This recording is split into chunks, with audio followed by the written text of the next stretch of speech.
Hello, friends. How you doing? This is Weiss Games. Um, I'm here with you about a deck that I have been steady on for at least almost a year. To preface this is, I have started my journey as a tournament grinder back in August of 2023, and with the anniversary of that tournament, along with one of the biggest tournaments we have ever seen in the CDH community coming out, aka the top deck invitational or slash open, a tournament that I'm actually going to be a part of, the open, not the invitational.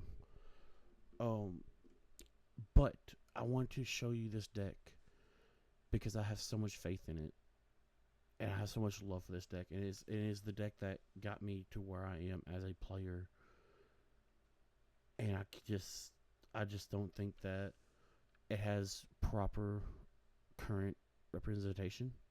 So we're gonna delve right into it. The deck that I'm showing you is Rock the Dinner Rush, which is a toolbox deck that aims to use its commander's ETB, Rocco the Caberetti Caterer, to tutor up any kind of creature. To begin with what we're going to do, we are going to go into the commander first. Rocco himself is X and Naya for a 3/1 elf druid that reads, when Rocco Cabaret Crater enters the battlefield, if you cast it, you may search your library for a creature card with mana value X or less, put it on the battlefield, then shuffle.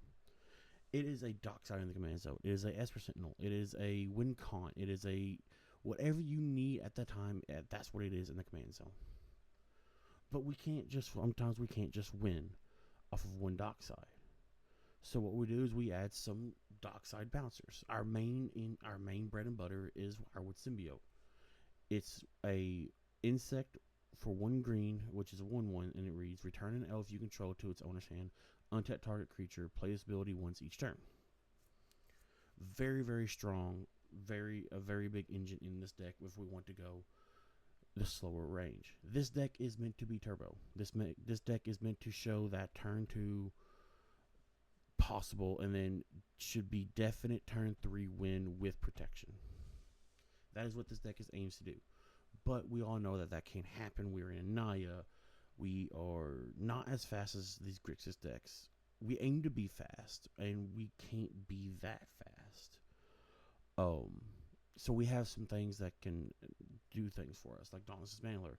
Drop out of Dauntless Mantler turn 2, go into turn 3 of Dockside, you're winning the game. Like I said, Wirewood Symbiote, we can fetch that with a Rocco for 3, getting Ranger Captain, which gets Wirewood, and then we're set up for our next turn. Another Rocco bouncer is Teamer Sabretooth. Teamer Sabretooth is going to be hard to keep on the field because it's Teamer Sabretooth. It combos with Dockside. People's not going to let that go through. And our last bouncer is Cloudstone Curio. That is another dockside combo piece, but so it can be used for bouncing Rocco if we're in a pinch. Now, one of the main things we have to worry about is mana. We need mana for this deck to work, so we have to ramp out as much as we can. So we are on a big dork package. We have Absence Pilgrim, Birds of Paradise, Delighted Halfling, Elvish Mystic, Llanowar Elves, Orcish Lumberjack. Orcish Lumberjack is one of our biggest ones because Orcish Lumberjack paired with Yavimaya Cradle Growth, that gives us 4 mana each land we have. So that's a very big one. And then we have Tinderwall, Bloom Tinder, which Bloom Tinder and Faber Elder, they both do the same thing. Goes really good with Thalaji Wayfarer. Each of these will both tap for 5 with him out. We have a couple of temporary mana sources like Dockside. It's a really good explosive mana source. Treeless Ogre is another one. We got both the Spirit Guides and Titty Priest. Well, Priest of Titania. My bad. So that's great. We have the ramp. What if we can't get Rocco? Well, we have more ways to tutor. We have Invasion of Ikoria. We have, like I said, Ranger Captain. For our win pieces, we have both a Academy Rector and Arena Rector, so we can tutor up both Vivian and Food Chain. We have Finale. We have Eldritch. We have Enlightened Tutor. We have Whirly Tutor, Eladorman's Claw, Quarter Calling. We have in crop rotation. We have a lot of stuff that can tutor up what we need. We also have Birthing Pod, and we also have Vivian. Technically, those are tutorings, and then we get to our final major piece. This is our biggest piece, except for Rocco, is Survival of the Fittest. Survival of the Fittest is very strong in this deck. Do not sleep on it. Now, let's say we can't tutor. Let's say there's the opposition agent out. How are we going to get to our stuff? Well, this is where we need to have card draw. So this is what we put into it for a card draw is Minsk and Boo, which is a very good card draw engine, and also a sack outlet for your rectors. It gets rid of opposition agents and stuff like that. It does a lot of stuff for us.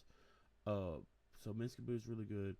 Esper Sentinel is the OG white staple card draw, the Ristic Buddy, the mini fish, stuff like that. This is my personal favorite. Archivist of Ogma is slept on very highly. Archivist gives us a lot more draws than what people think, because there's at least 6 to 9 draws per person on that table if you can get it out.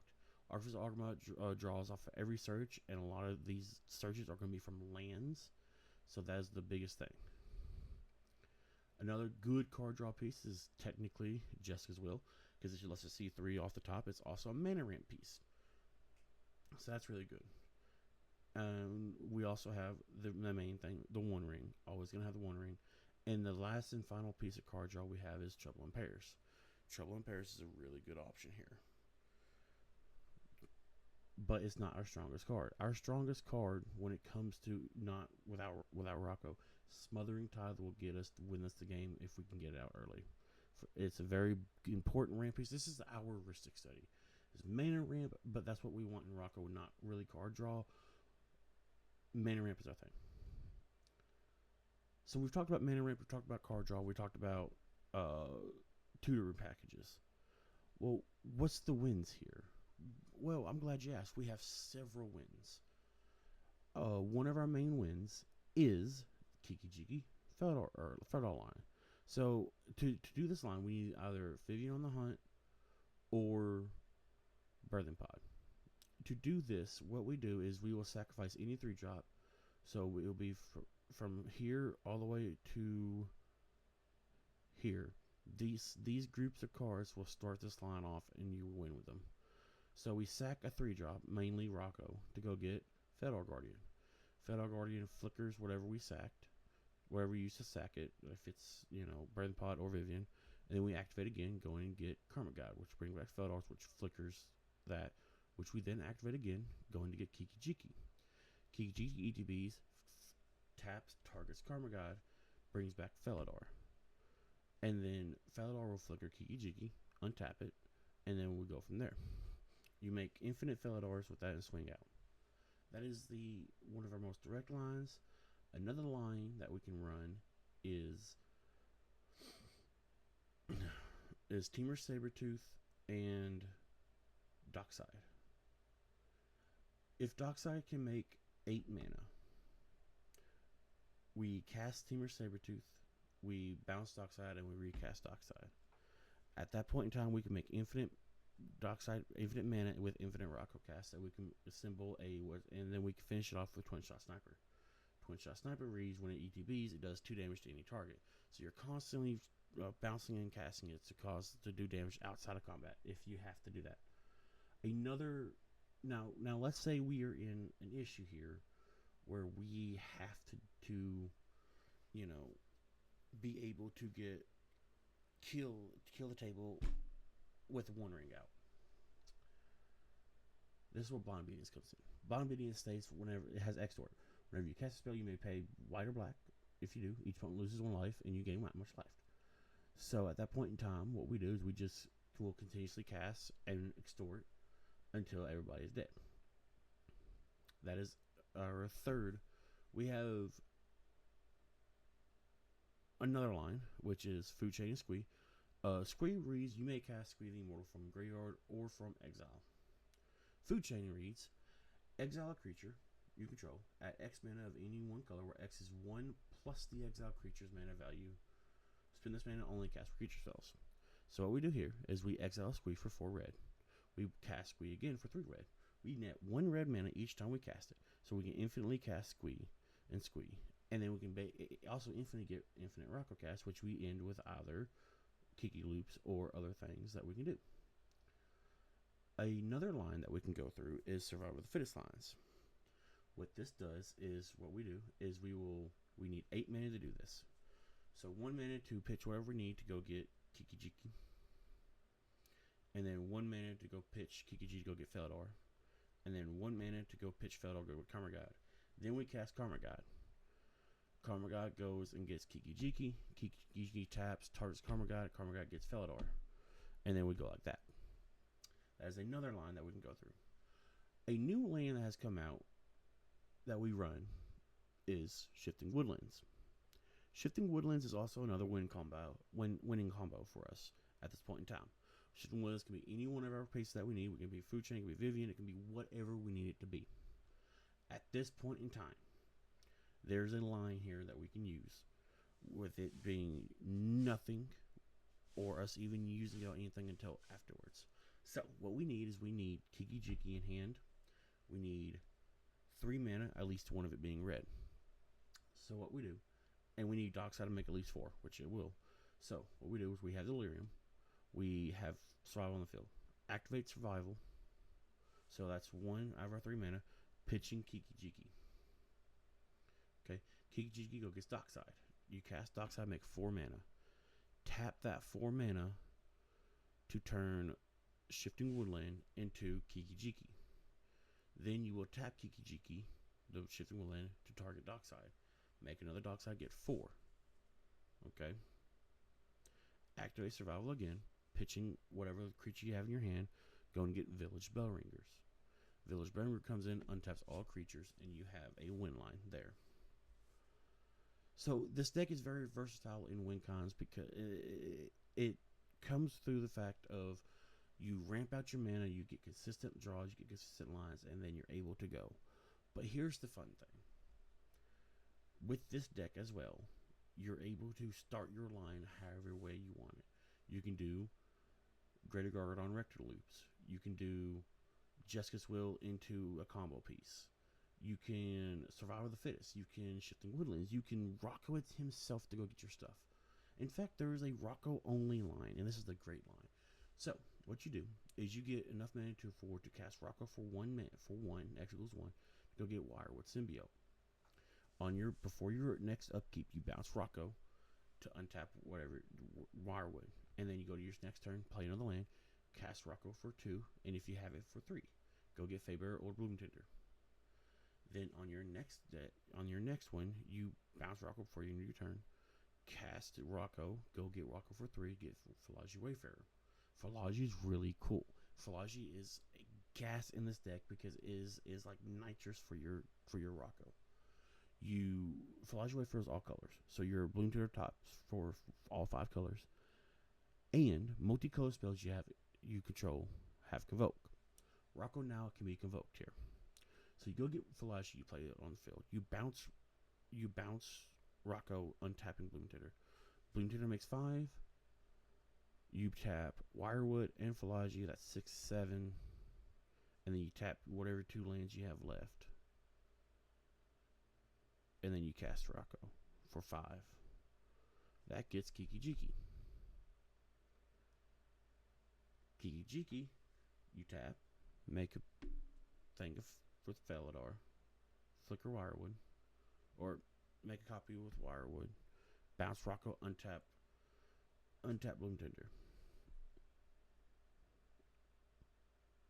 You will then tap Bloom Tinder, and then also tap Wirewood, Rocco X equals 3, cast it, go get Village Bellringer, and then win the game. That is what I'm saying. This deck is amazing.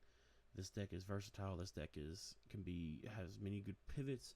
It even has good interaction points and good pieces that can stop things. So our favorite thing, our good interaction pieces here. We have Grand Abolish for protection, Ranger Captain for protection and or to stop other players.